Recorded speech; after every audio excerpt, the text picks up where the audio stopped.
प्यारो प्यारो दर्शकहरूलाई नमस्ते। आज पनि म नयाँ रेसिपीको साथ हजुरहरूको सँग आइपुगेकी छु। आज मैले गाजरको हलुवाको रेसिपी ल्याएर आएकी छु। बनाउँदा छिटो, खाना मिठो, हामीले बनाएर खाइराख्यो भने आँखाको लागि पनि एकदम राम्रो हुने, शरीरको लागि पनि एकदम स्वास्थ्यकर हुने गाजरको हलुवा ल्याएर आएकी छु। त बनाउन जाऊँ है त। मैले आज गाजरको हलुवा बनाउनलाई 1 किलो गाजर लिएकी छु, 1 लिटर दुध, यो किसमिस, यो बदाम, आलमन्ड बदाम, यो काजु, यो सुकमेलको गेडा छोडाएर अनि मैले खलमा पिनेर मसिनो गरेर राखेको, यो 2 चम्चा चिनी, 2 चम्चा घिउ ल्याएकी छु। यति सामग्री तयार गरेकी छु। सबैभन्दा पहिला मैले यसको एउटा चक्कुको सहायताले यसको फेज र यसरी टुप्पो फ्याँक्नुपर्छ।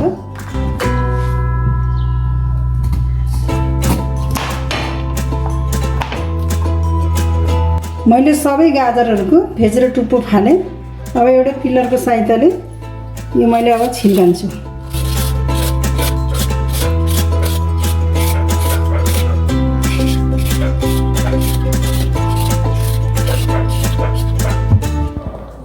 मैले टुप्पो टुप्पो काटेर पिलरको सहायताले खुर्केर पखालेर राखेको छु यहाँ।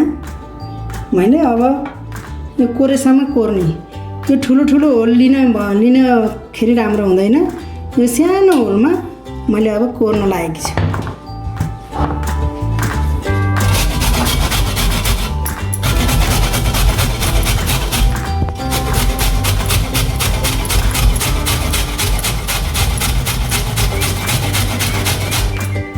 यो सानो खाले भयो भने यसले हात पनि खान्न, यो ठुलो ठुलो पो भयो भने ल्याप्प ल्याप्प हात पनि हाम्रो खान सक्छ है।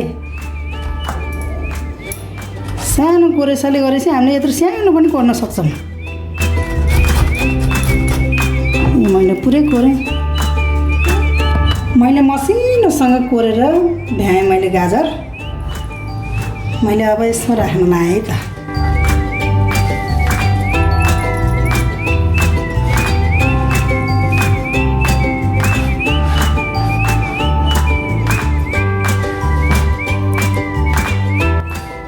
गाजरको हलुवाको लागि मैले एउटा कराई बसालेकी छु।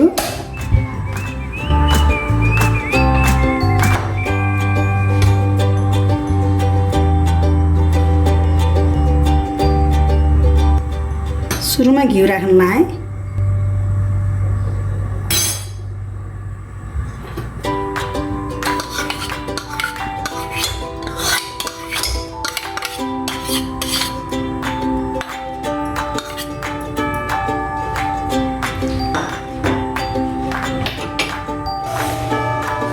हाम्रो घिउ तातिसकेको छ। अघि कोरेर राखेको गाजर खन लाएँ मैले।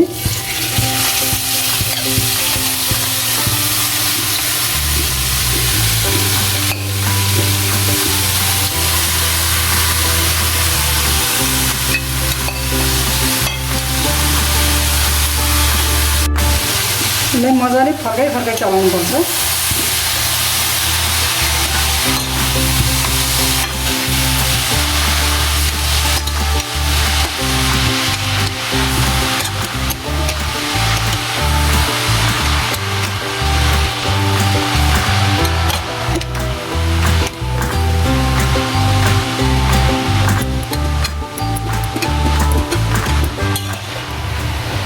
अब मैले यसलाई फर्काइ फर्काइ चलाएँ।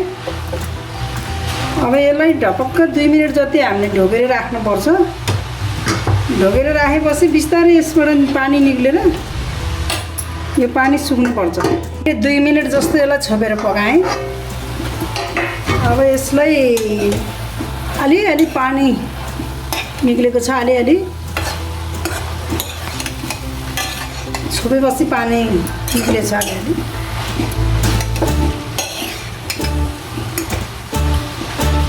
अब चिनी राखौँ है त हामीले।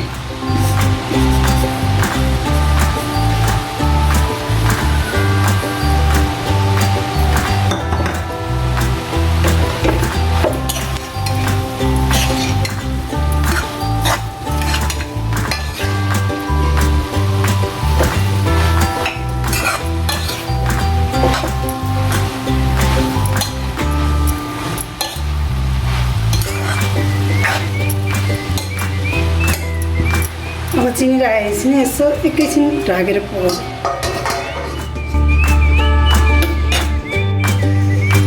मैले चिनी राखेपछि 2 मिनट जति छोपेर पकाएँ। कस्तो भएछ? कति राम्रो भएछ ल, लपक्क भएछ। चिनी राखेर छोपेर पकाएपछि पनि अझ 2 मिनट छोपेर पकायो भने दुध राख्न मिल्छ। चिनी राखेपछि 4 मिनट जस्तो मैले छोपेर पकाएँ। राम्रो भएछ, लपक्क भएछ। मैले जम्मा 2 चम्चा चिनी राखेँ। मेरो परिवारले हामीले धेरै गुलियो मन पर्दैन, त्यही भएर हजुरहरूले स्वादअनुसार चिनी राखेर खानुहोला। गाजरबाट निक्लने पानी सबै सुकेको छैन, यहाँ पानी कति पनि यी सबै सुकेको छ। अब हामीले दुध राख्छौँ। दुध राख्न लागिरहेको छु मैले।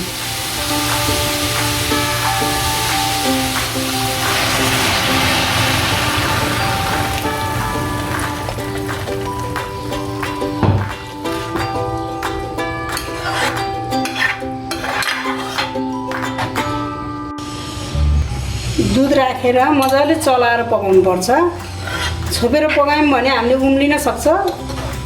त्यसो हुँदाखेरि यसरी चलाइ पकाउनु पर्छ।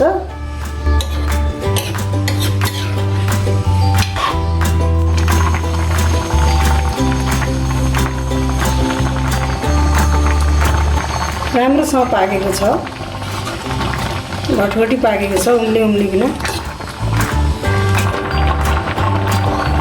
यो गाजरको हलुवा स्वास्थ्यलाई पनि एकदम राम्रो हुन्छ, स्वादिलो पनि एकदम हुन्छ। विशेष त झन् आँखाको लागि एकदम राम्रो हुन्छ यो गाजरको हलुवा। यसरी बनाएर हामीले खाइराख्यौँ भने आँखाको लागि साह्रै राम्रो हुन्छ। हामीले दुध राखेर करिब 7 मिनट जति पकाइयो। पाकेको छ, घटघट पाकिरहेको छ।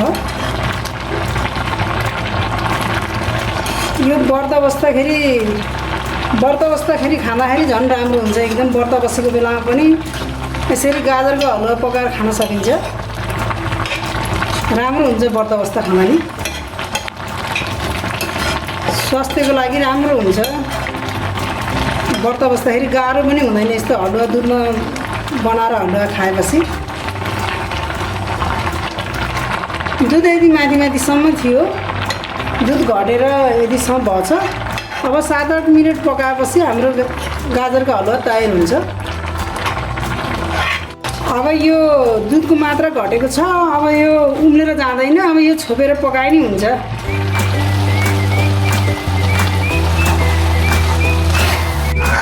मैले 7-8 मिनट जस्तो छोप्दै हेर्दै पकाउँदै गरेँ। राम्रोसँग पाकेको छ।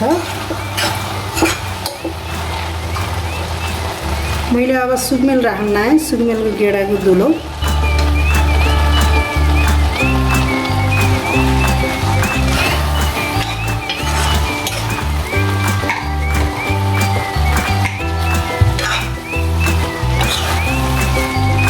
सुकमेल राखेर पनि एकैछिन छोपौँ है त। मैले सुकमेल राखेपछि नि एकैछिन छोपेर पकाएँ।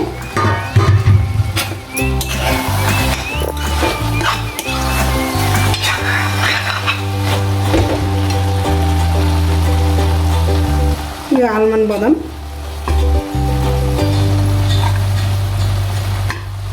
यो अहिले सजावटको लागि राखेको। यो काजु,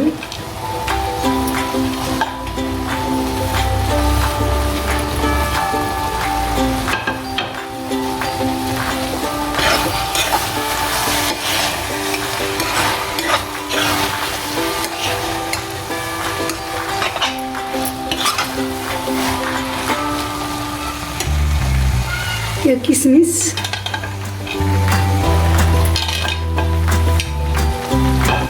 मैले सबै राख्ने चिजहरू राखिसकेँ।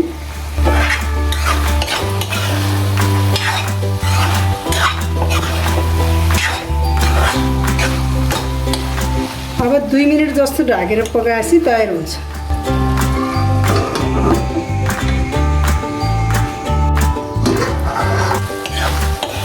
ल हाम्रो हलुवा अब तयार भयो गाजरको हलुवा मैले ग्यास अफ गर्न लागेकी छु पस्कम है त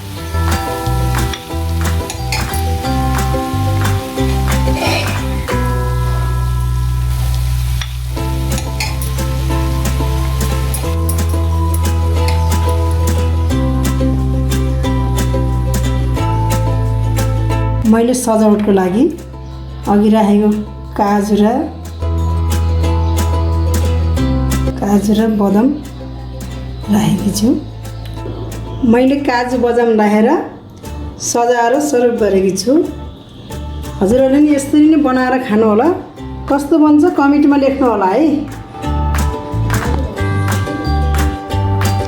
आजको गाजरको हलुवाको रेसिपी हजुरहरूलाई कस्तो लाग्यो केही सल्लाह सुझाव छ भने केही पुरानो कुरा कुमारी आमाले बनाएर देखाइदिए हुन्थ्यो नि भन्ने लाग्छ भने केही यस्तो भिडियो बनाएर देखाइदिए हुन्थ्यो भन्ने लाग्छ भने कमेन्ट बक्समा लेख्नु होला मैले जानेको बनाएर हजुरहरूको सामु पस्किने छु हस् धन्यवाद आजलाई बाई